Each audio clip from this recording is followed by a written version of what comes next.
Olivier est avec nous sur Radio Mélodie. Bonjour Olivier. Bonjour à tous. Alors aujourd'hui, dans les sujets que nous allons aborder avec toi à l'antenne, des sujets que l'on retrouve aussi quelque part dans ton cabinet vétérinaire, hein, Olivier, on va parler de la cystite du chat. Est-ce que tu peux me rappeler ce que c'est la cystite ? Donc la cystite, c'est simplement une inflammation de la vessie, et ça va être source de douleur, de gêne pour les chats, hein, et ça peut engendrer après des complications sérieuses. Il faut savoir que la cystite, ça fait partie des causes de consultation principales lors de maladies chez le chat, hein. Donc c'est vraiment quelque chose que je pense que beaucoup de propriétaires de chats ont déjà eu comme souci. Alors justement, tu parlais de la cause. C'est quoi, ça vient comment cette cystite ?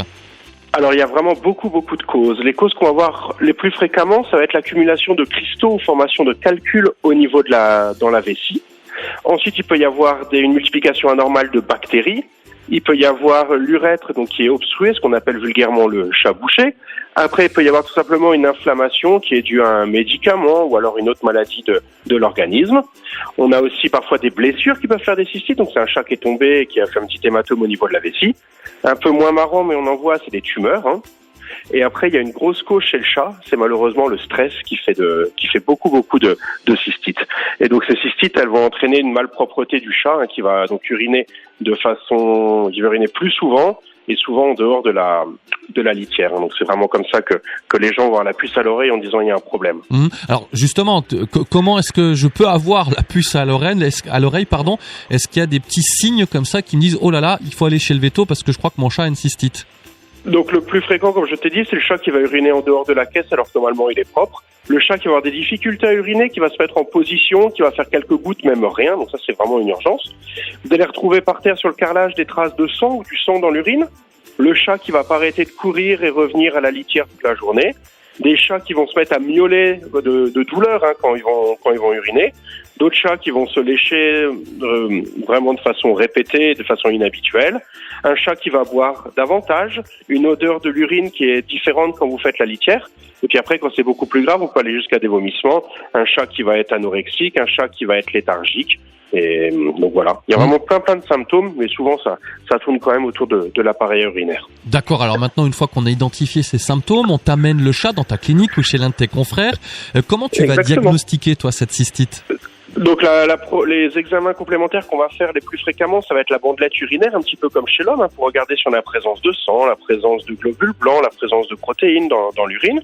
Ensuite, on va pouvoir regarder cette urine au microscope pour voir éventuellement des cristaux. Et ce qu'on fait encore fréquemment, c'est une radio pour regarder qu'il n'y ait pas de calcul, ou alors une échographie pour regarder la paroi de la vessie. Donc après, bien sûr, on peut faire aussi des analyses de sang, mais bon, ça se fait quand même moins fréquemment en cas de cystite. Ok, et ensuite, toujours dans ton cabinet vétérinaire, comment tu vas soigner cette cystite ? Une piqûre, un comprimé ? Alors tout à fait, donc déjà il faut qu'on trouve la cause, hein, ça c'est notre travail. Ensuite il faut qu'on enlève la cause et ensuite il faut qu'on arrive à redonner du confort à l'animal pour gérer la douleur, c'est quelque chose qui est très gênant. Donc comme tu disais, on peut utiliser si c'est bactérien des antibiotiques, des antalgiques, éventuellement il faut qu'on mette une sonde pour nettoyer la vessie, éventuellement il faut même qu'on aille parfois opérer pour retirer un calcul ou alors une tumeur. Donc il y a vraiment plusieurs façons en fonction de la cause de la cystite. D'accord, et puis on peut aussi prévenir cette cystite, j'imagine, pour que ça n'arrive pas. Alors ça, c'est ce qu'il y a de plus facile à faire et bon, pour tout le monde. Donc c'est une alimentation spécifique. Vous pouvez voir sur beaucoup de sacs d'aliments, il y a marqué pour les problèmes urinaires ou prévient les problèmes urinaires. Donc ça, faites attention à la qualité de l'aliment. C'est vrai. Donc ça joue beaucoup.